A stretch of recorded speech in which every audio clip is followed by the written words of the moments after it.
It's hard to be bored in New York City. 24 hours a day, 7 days a week, 365 days a year, there's always something to do. The real fun, however, is hidden, deep within the noise. You won't find this one in your city guides. Come with me now as I take you into the world of underground rave culture in New York City. I'm Max Miller, and this is Skinside Look.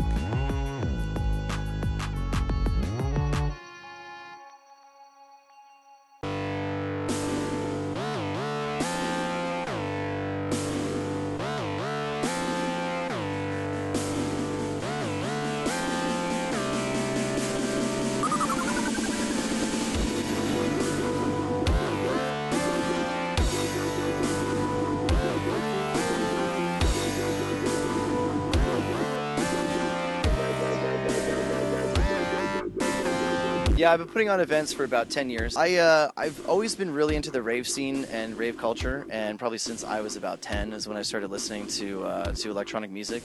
After you've been going to raves for a really long time, you kind of have to, you come to a very particular junction in your life, and it is, do I continue to just be a party kid and like become like that old guy who's like at the party and just like not really doing anything, or do I take it to the next level?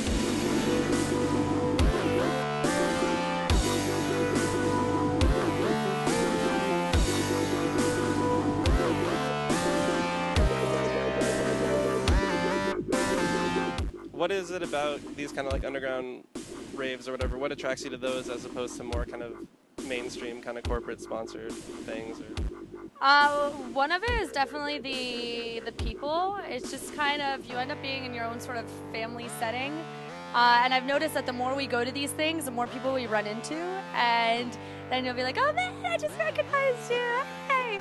That actually happened to me on Saturday. I ran into this like hippie Indian guru looking type of guy, and it was now the third time I ran into him, and every time he kind of just comes out of the light and I'm like, oh my god, it's you. And it's always at the time where I need someone the most, where I like lost all my friends or whatever. And this guy's real? He's a real guy. I did not make him up, no. I saw a lot for the music. We also see the parties because we're like, oh, we love this DJ, we should check him out. But then sometimes, like, we go there, we don't even care about the DJ anymore. We just, like, there's a lot of also, like, art, and we go for the art, too. The shows I'm interested in going to don't necessarily get, like, the opportunities to play in the other kind of venues. I'd say what brings me is just, like, for this one at least, the repetition and the whole ritual part of this has really set in for me just because I adore this music, and this is, like, one of the only places you can see it. So I don't know if it's, like, one or the other. It's just like I'm attracted to the music for sure. It's completely saturated with what you want in a party like this. The sound system is humongous. This is just the best way to hear the music you want in an environment that's familiar.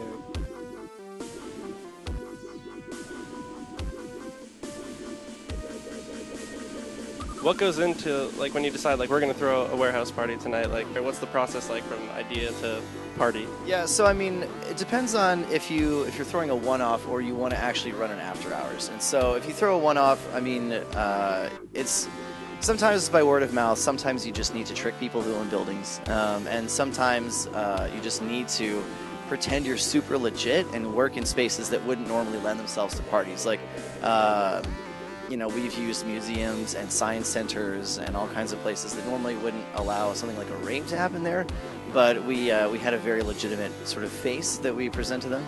And the other thing is, you know, if you want to do something more permanent, like if you want to run an after hours or like a speakeasy style establishment, you know, like a place where you can throw parties whenever you want or rent it out to other people to throw parties, then you need to find a landlord who cares about money more than anything else. And so finding a person like that in New York is not very difficult. You can go on Craigslist, look in the commercial section, and pretty much just call a bunch of people and say, you know, meet up with them and be like, hey, listen, like, this is how it is. I can pay you in cash right now.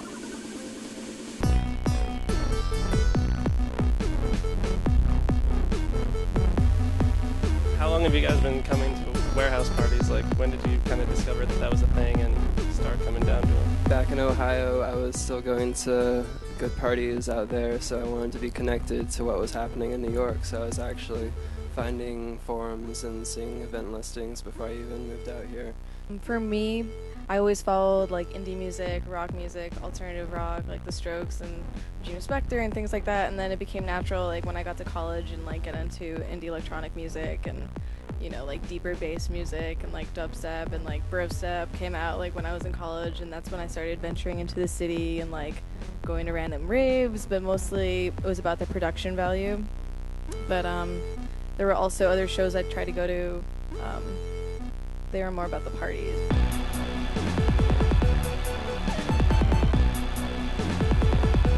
Were the events strictly like 21 plus? Like, did you have like big bouncers checking IDs at the door? Like, was it a bit? We definitely did have big bouncers at the door, but were they checking IDs? Not always. I mean, we've been doing events since we were 17 years old, and we, because of that, we've always been really big believers in there needs to be a place for the kids to play. I mean, I think that actually there's a pathology in America among the youth, and it's boredom.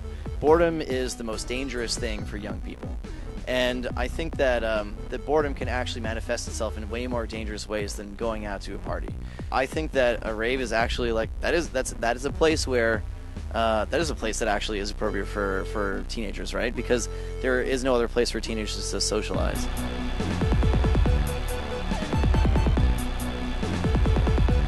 Is there anything that's kind of like that kills the vibe? We once went to an after-hours party and the cops showed up because it was definitely not allowed to be there. But it actually made it more fun because we were all, it was like 7 o'clock in the morning, everyone's totally fucked. And we have to turn off the DJs, turn off the sound, and everyone's smoking their cigarettes like shh, shh. But we actually, it was hilarious because I think we ended up paying off the cops or something of that sort. And then we looked out the window to see if the cops were leaving, and they were gone. We're like, yes, they're gone. Cops ended up locking themselves out of their cop car, which made things even funnier. But in the end, the cops did leave, and we kept going till like 10 a.m. I think I'm really scared it gets too mainstream because now you have like all this like newsletter that you can subscribe to, so more and more like people that don't get the vibe, that are just here like to criticize you, you know. I feel more of these people will come soon, and I think a lot of people are scared of this happening, but it will happen one day. I mean, you know. And then we'll go deeper and deeper into Brooklyn. Is secrecy an important factor? This, like, how do you get the word out, and do people have to kind of keep it under wraps, or is it all like posters on the streets? What is it? People that I've spoken to have been doing parties for 20 and 30 years. They tell me that the internet really ruined the underground party scene in a big way, because there would be email lists, and then the police would get on the email list and start busting every party, and then social media makes it even worse. And like, really, if your party is on Facebook and it's illegal, you might be doing something wrong. And so really, I mean, the way that we maintained secrecy during our after hours heyday was by making sure that anybody who wanted the address, they had to email us, or there was like some sort of like word of mouth component or some sort of vouching system, so we would know that people were legit or that they weren't like a cop or whatever. But in general, I mean, now you kind of just have to take the chance, because you're always battling between these two opposing forces, one of which is this needs to be a secret, the other of which is like this needs to be not enough of a secret that no one will come.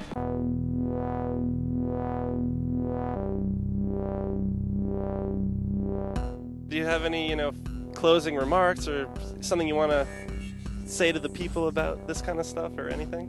If I could quote Jane Jacobs for a second, the great urban thinker, she said that new ideas need old buildings. And I think that nowhere is that truer than the underground party scene, because if you want to put on a good party, you need to find a great building. And new construction obviously can't handle this. You go to some cities, and there are now already condos as far as the eye can see. But the promise of a place like New York is that there are still so many untapped neighborhoods that we'll always be able to find a place to throw an epic party.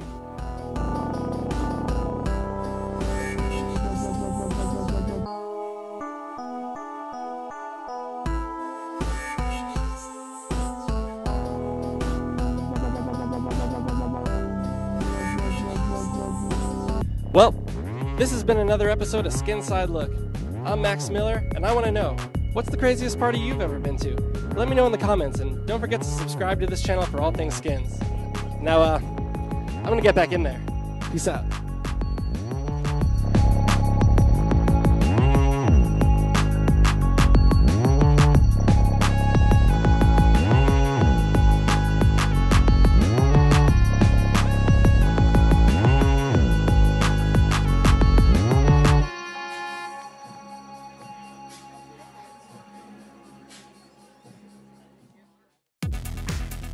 In most parts of the world, the drinking age is 18.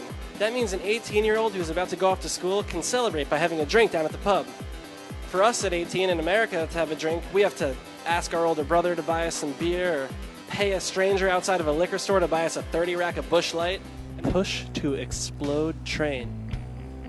Do you think it works? Let's see.